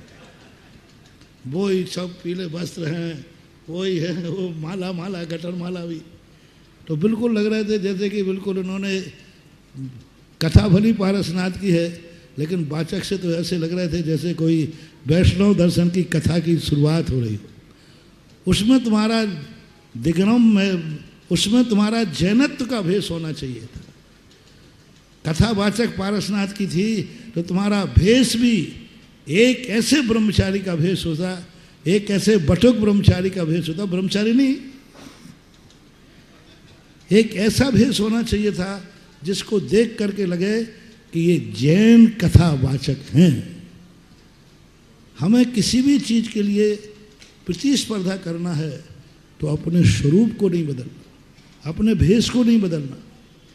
हमें वहाँ पर अपना एक ऐसा भेष प्रस्तुत करते जिसको देखते, जैसे अकलंक स्वामी, निकलंक स्वामी आदि के, या जो गुरुकुल में लोग पढ़ते थे, कुलभूषण, देशभूषण, कुछ भी एक ऐसा चुनते जिसको देखते ही लगता कि कोई दिगंबर जैन पंडित कथा का वाचन कर रहे हैं।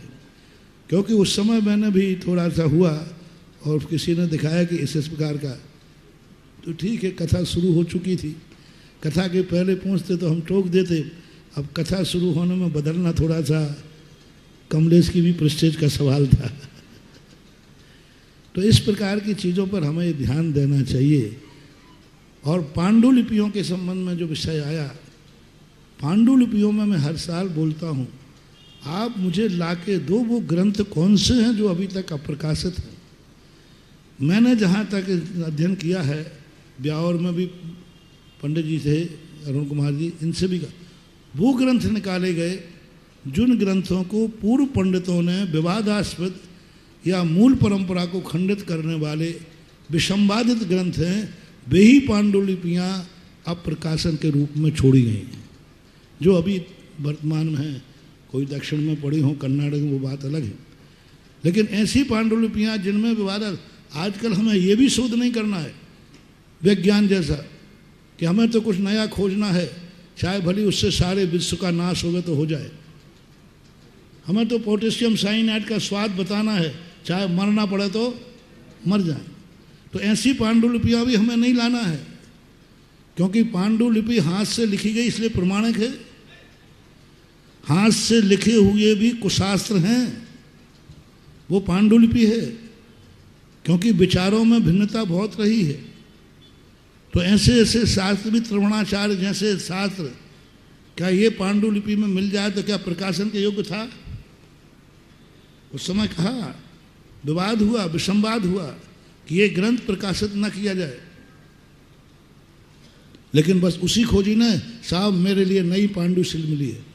तो पांडुलिपि मिलते समय ये ध्यान रखा जाए उसकी विषय वस्तु कहीं हमारी मूल परंपरा को खंडित न कर रही हो, ये मान के उसको प्रकाशित न किया जाए कि आज तक ये प्रकाशित नहीं हुई है, नया है, आज एक नई परंपरा चाहिए, नया कुछ करो, नया करो। नया करने से कहीं ऐसा ना हो कि पूरा मूल खंडित हो जाए।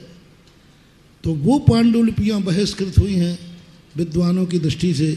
ज़्यादातर जो पांडुलिपियाँ प्रकाशन के योग्य ही नहीं हैं, उससे मूल परंपरा दूषित होती है।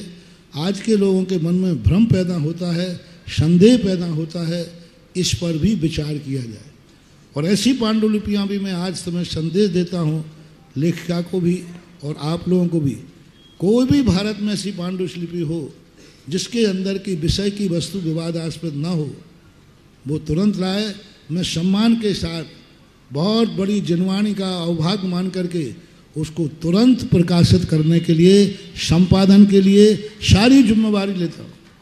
संपादन भी करा लेंगे, बहुत सारे लोग हैं, सब करा देंगे, और उसका प्रकाशन भी कराएंगे और मंदिर मंदिर भेजेंगे।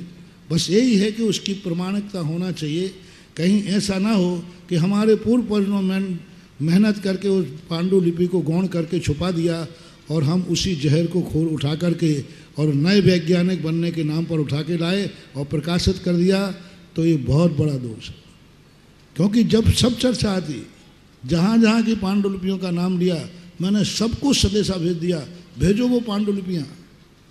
सरस्वती भंडार के लिए अरुण जी आपसे कहा था कि आप एक भी पांडुलिपि निकालो, अपन सब प्रकाशित करेंगे। लेकिन एक भी पांडुलिपि ऐसी, 2 पांडुलिपि ने दिखाई। जब उसकी विषय वस्तु पढ़ा तो हमने कहा इस पांडुलिपि को कभी किसी को बताना ही मत। पूरे जैनागम के मूल सिद्धांत को खंडित करने वाले। तो इन बातों पर भी हमें ध्यान रखना है। पांडुलिपियों पे काम होना चाहिए। पांडुलिपियाँ बहुत अच्छी चीज़ है, पढ़ना भी आना चाहिए। जैसे राका जी ने कहा कि यदि पुरानी पांडुलिपि मिलती है प्रकाशन में, तो हम ये भी पढ़ सकते हैं कि पांडुलिपि में क्या है और प्रकाशित ग्रंथ में क्या है। मूल को हमें वहाँ पर याद करने के लिए होता है ऐसा, क्योंकि बाद में बहुत सुधार हुआ, बहुत सुधार हुआ।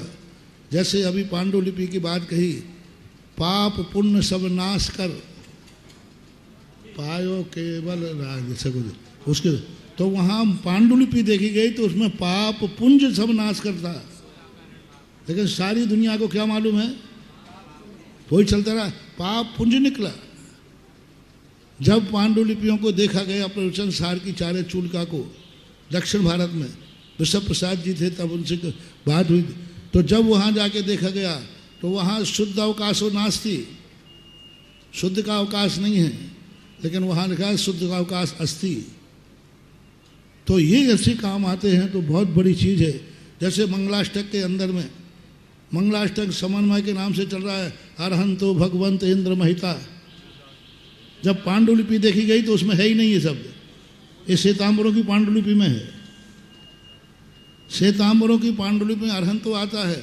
और दिगंबर की जब पांडुलिपि देखी गई, विनोद ब्रह्मचारी वगैरह ने देखा, श्रीमन नम्र सुरा सुरेंद्र मुकुटप प्रद्योत रत्न प्रभा, दोनों का अर्थ एक ही है। अर्थ में कोई अंतर नहीं। पंच परमिष्टि वहाँ है, पंच परमिष्टि यहाँ है। भाषा की दृष्टि से अंतर नहीं, अर्थ की दृष्टि से अंतर नहीं, लेकिन संप्रदाय की दृष्टि से अंतर है कि वे लोग अरहंतो भगवंत मानते हैं, श्रीमन नम्र वाला उनकी पांडुलिपि में नहीं है। और अपनी पांडुलिपि में श्रीमन नम्र ताम्र आदि जो है वो श्रीमन नम्र सुरा सुरेंद्र आदि ये है। तो अब ये जब पांडुलिपि देखी गई तो उसके बाद फिर हमने सुधार किया। नहीं तो पुष्पांजलि जो भारतीय ज्ञानपीठ से छपी थी वो अरहंतो भगवंतो वाला सब प्रमाणिक मानते थे और वो ही चल रहा था।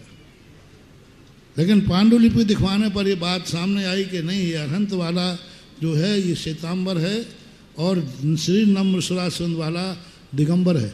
ये खोज यदि पांडुलिपियों में होती है तो बहुत बड़ा सुधार हो सकता है और ये होना चाहिए। इस दृष्टि से पांडुलिपियों पर काम होना प्राचीन, चाहे भले वे ग्रंथ प्रकाशित हो गए हों, लेकिन उनका संपादन करने के लिए, मिलान करने के लिए पांडुलिपियों का एक डिपार्टमेंट खुले।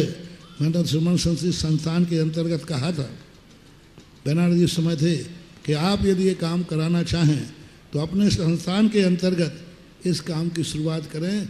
मेरी सहमति है, क्योंकि मेरी भी इसमें रुचि है कि ये चारे होना चाहिए। तो इस प्रकार की स्थितियों को पांडुलिपि का बहुत विषय था, अच्छा है।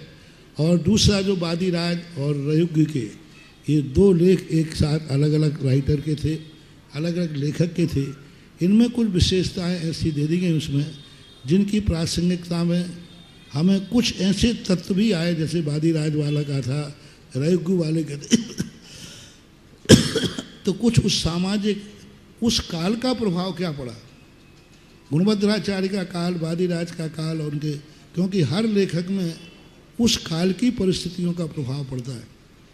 तो मूल कथा में तो अंतर नहीं आता, लेकिन जब उनके जीवन शैली करते हैं जब उनके खान पान की चर्चा करते हैं, जब उनके रहन सहन की चर्चा करते हैं, तब इन लेखकों ने हर मूल नायक के विचारों में अंतर बताया, उनके रहन सहन में अंतर बताया, उनके संबंधों में अंतर बनाया।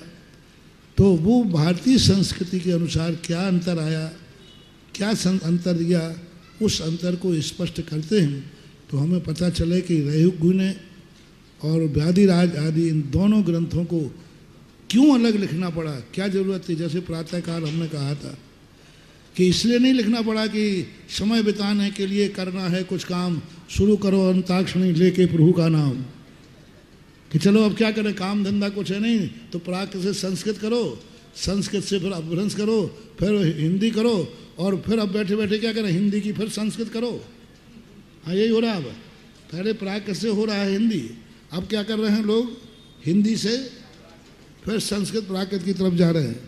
ये कोई अपनी परंपरा वो है कि इनको अलग से लिखने की क्या जरूरत पड़ी थी। जब रयुगु के पहले पार्श्वनाथ चरित मौजूद थे, पहले वादिराज का था, सकल कीर्ति का था, पद्म उत्तर पुराण था, इनके मौजूद रहने के बावजूद इन्होंने क्यों लिखा? क्या वो पूर्व के अप्रमाणिक थे?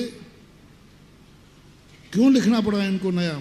वो नया लिखने के बाद को हमें खोजना चाहिए। वो जो मैंने कहा वो 5% ही होता है, 90% 95% तो, लेकिन वो 5% के लिए ही हर लेखक प्राचीन आचार्यों की लेखनी के बाद भी लेखनी चलाता है। प्राचीन आचार्यों के ग्रंथ हैं, उसके बावजूद वो लिख रहा है। निश्चित है उसके मन में कोई एक ऐसी बात है जो प्राचीन आचार्य नहीं कह पाए और वो कहना चाहता है। वो पूरे ग्रंथ में हमें खोजना है कि वो 5% क्या नई बात जो वादिराज जी कहना चाहते हैं, जो गुणभद्राचार्य नहीं कह पाए, सकल कीर्ति कहना चाहते हैं और जो पूरे पहले के आचार्य नहीं कह पाए, तो उनको यदि अपन प्रासंगिक करते हैं तो बहुत अच्छा।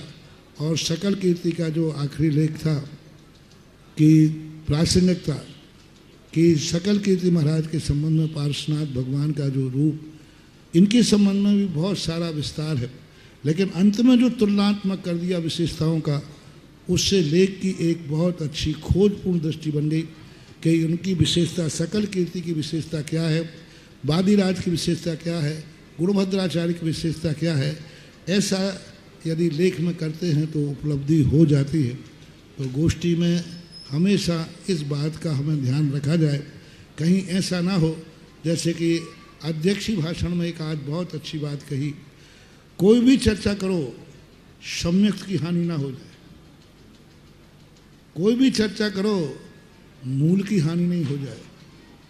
खूब करो संप्रदाय सौहार्द की चर्चा, लेकिन अपने मत की हमारे द्वारा ही खंडन ना हो जाए। कहीं ये ना हो जाए कि हमारे द्वारा ही, फिर सामने वाला कहता है आपका खुद दिगंबर ये कह रहा है, या अपनी संघ वाले में क्या हुआ था, इतने सालों से कोई विवाद नहीं हुआ, या अपनी संघ अपने आप में स्वतंत्र था और ये जैनाभाषी संघ माना जाता था, चल दे।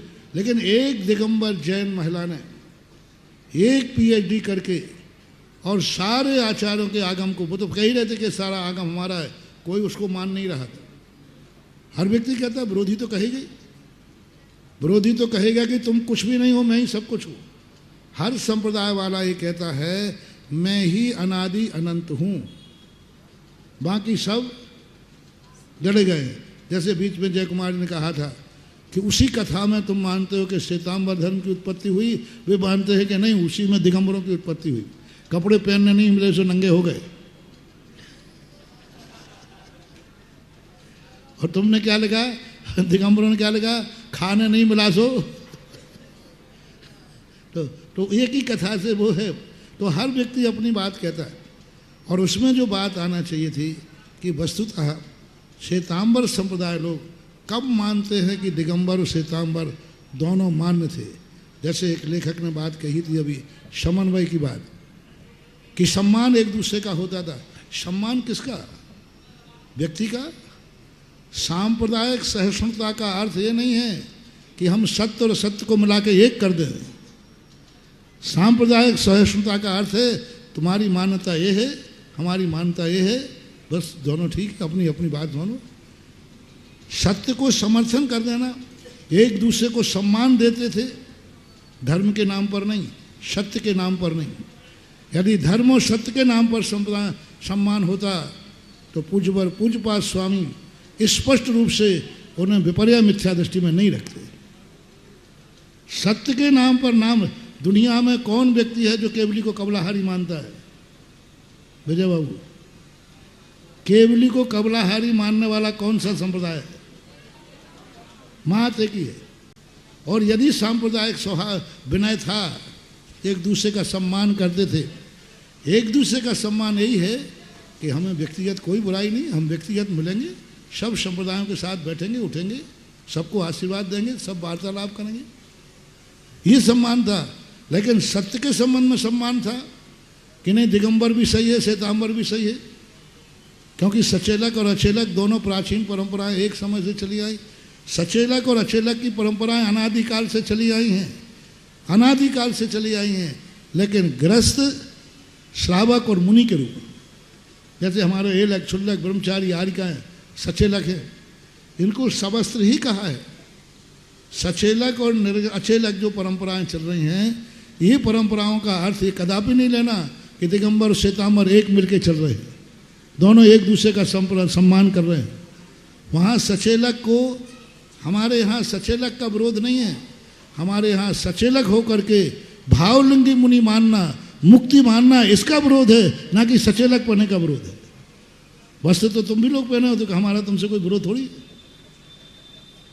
हम आप लोगों के साथ दुर्व्यवहार कर रहे हैं कि अच्छा व्यवहार कर रहे हो, ये बता दो।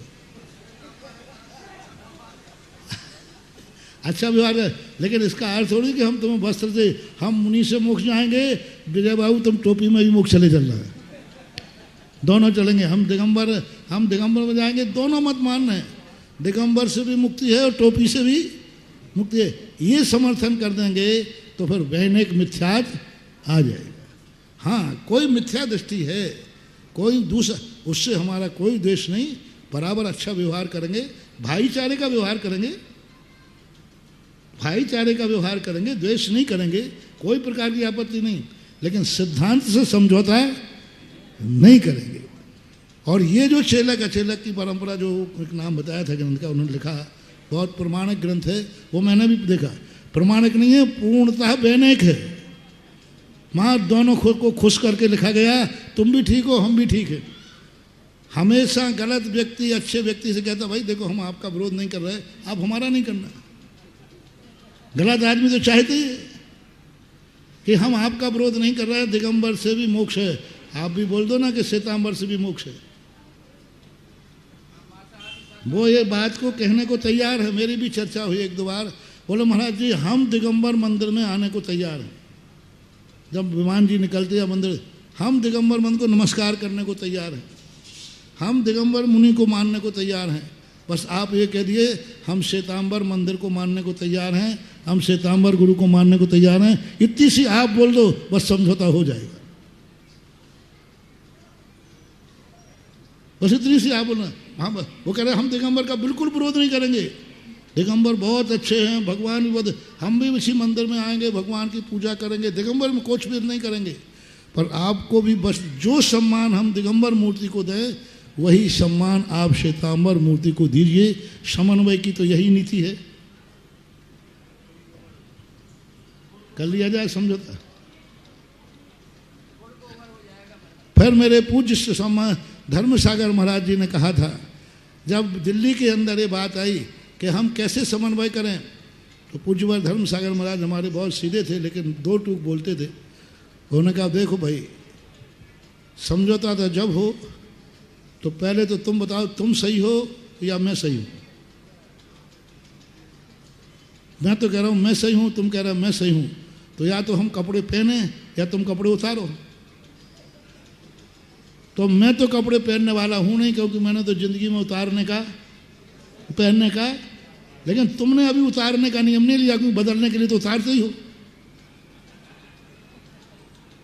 और दूसरा समझौता है, आधे तुम उतारो और आधे हम पहने, तो समझौता हो जाए। तो ये जब सैद्धांतिक बातें आती हैं तब आप लोगों से मेरा कहना है, इतने सहिष्णु मत बनो कि सत्य के साथ असत्य का समझौता कर लो। सत्य और असत्य को समझौता मत कराओ। व्यक्तिगत समझौता है, बिल्कुल भी द्वेष नहीं। किसी भी संप्रदाय वाले से हमारे यहाँ द्वेष रखने का तो सवाल है ही नहीं। सब भाई हैं, बैठो वार्तालाप करो, एक साथ उठो बैठो आओ, कोई बात नहीं।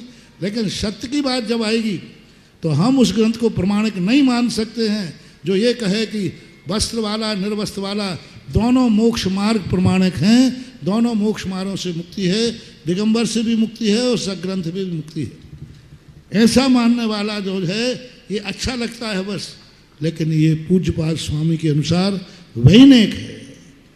वहाँ हमें निर्णय करने पर नहीं, हम इतना तो कहने के अधिकारी हैं कि मैं और मेरे गुरु दिगंबर को ही मोक्ष मानते हैं। नबी सिद्धि बत धरो जहाँ भी हो तिथरो नग्गो विमुख मग्गो शेषा उमग्या होती। क्या ये कुंद कुंद का अनादर नहीं है? जब हम समन्वय की नीति करेंगे कि नहीं अच्छा वो है भाई, दिगंबर भी है, दोनों मानो, दोनों बराबर चलो, दोनों बराबर बैठो, तो फिर तीर्थंकर कुंद कुंद स्वामी कहाँ जाएंगे? नबी सिद्धि बत जहाँ भी हो तिथरो नग्गो विमुख मग्गो शेषा उमग्या होती। ये किसकी घोषणा है? कुंद कुंद स्वामी। तुम्हारे ये गुरु हैं कि नहीं मुझे पता नहीं, आप लोग उनको गुरु मानते हैं, मैं तो मानता हूँ, मेरे तो गुरु हैं। और मैं उस बात से कभी प्रमाणिक नहीं कहूँगा जो मेरे मूल गुरु के सिद्धांत को खंडित करे।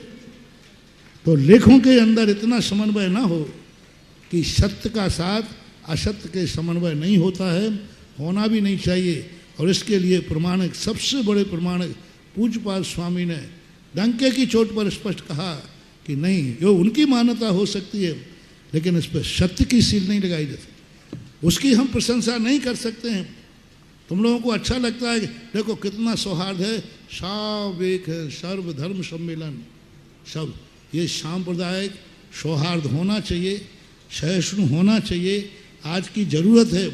लेकिन सत्य के साथ समझौता नहीं होना चाहिए। सत्य तो यही है। आज के प्रारंभिक लेखों में इस बात की कमी पाई गई। इस कमी को अपना सम्यक दर्शन मत खो।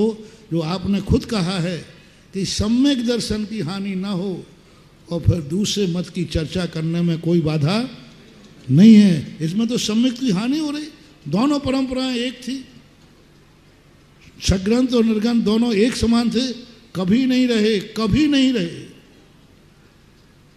कभी नहीं रहे। आज तक मुझे कोई आगम देखने में नहीं आया, ना श्वेतांबरों में देखने में आया, ना दिगंबरों में देखने में आया कि जिन्होंने दोनों के लिए एक रूप मान करके दोनों को सत्य माना हो। ऐसा श्वेतांबर साहित्य में भी नहीं। निगंठ जो शब्द निकलता है उनका अर्थ वो अलग निकालते हैं। निर्गंथ का अर्थ दिगंबर तो नहीं लेते, दिगंबर निर्गंथ शब्द मानते हैं, निगंठ को दिगंबर शब्द नहीं मानेंगे। कहीं श्वेतांबर साहित्य में क्या आपने दिगंबर शब्द देखा है? दिगंबर, निर्ग्रंथ नहीं। निर्ग्रंथ में हमें अनेक अर्थ निकालने के मौके हैं, लेकिन दिगंबर में नहीं है। एक दिगंबर कल्प नाम से उनका एक अध्याय था, उसको ही अलग कर दिया, क्योंकि जब वो पढ़ाते थे तो लोग पूछते थे कि जब दिगंबर इतने अच्छे हैं तो अपन क्यों नहीं होते। हाँ। तो उन्होंने वो अध्याय ही खत्म कर दिया। अध्याय खत्म कर दिया और निर्ग्रंथ शब्द ले लिया। निगंठ की वो चर्चा करते हैं। निर्ग्रंथ का शब्द कल्प सूत्र में, भगवती सूत्र में ये शब्द आया है, क्योंकि मैंने भी उनके शास्त्रों को एक सज्जन दे गए थे तो उनमें निर्ग्रंथ शब्द का प्रयोग किया है। लेकिन दिगंबर शब्द जो जैसे वस्त्र विहीन, और हिंदी करो नग्न शब्द का, नग्न शब्द को नग्न भी चलेगा, नग्न में कोई आपत्ति नहीं है। नग्गो, निर्ग्रंथ ये सब चल जाएंगे, लेकिन बस दिगंबर की अर्थ वस्त्र विहीन, पूर्णता वस्त्र रहित उन्होंने नहीं माना। आदिनाथ भगवान को भी उन्होंने प्रतिष्ठा में दुकूल भेंट कराया। सौधर्मेंद्र आकर के उनको वस्त्र भेंट करता है और वे वस्त्र को धारण करते हैं। ये बात अलग है कि वस्त्र जंगल में जाते जाते उनका वस्त्र फट गया, सुबह दिगंबर रह गए। फट जाने से वो दिगंबर नहीं होगा, वे नंगे हो गए। ये इसके लिए नंगेपन का प्रयोग किया। वस्त्र फट गया तो वो नंगे हो गए और वस्त्र छोड़ दिया वो दिगंबर हो गए। इस प्रकार से वहाँ पर अर्थ लिए गए हैं। तो इन सब चीज़ों का लेखों में बहुत ध्यान रखें, क्योंकि ये गोष्ठी मेरे सानिध्य में हो रही है, इसलिए क्योंकि इन लेखों पर मेरी सील लग रही है, मैं उपस्थित यहाँ हूँ, इसलिए और कहीं तुम गोष्ठी करते तो शायद मैं इनकी ऐसी समीक्षा नहीं करता। तो मैंने अपने बचाव करने के लिए महावीर भगवान की जय। बहुत बहुत कृतज्ञ हैं हम जगत पूज्य गुरुदेव के, जिन्होंने एक नई दृष्टि के साथ हम सबके लिए पठित आलेखों की समीक्षा की और तीर्थंकर पार्श्वनाथ के जीवन चरित्र को एक नए संदर्भों के साथ देखने के लिए प्रेरित किया। आपके प्रति सादर नमोस्तु। इस कार्यक्रम के आयोजक थे श्री दिगंबर जैन पंचायत, अशोकनगर, मध्य प्रदेश।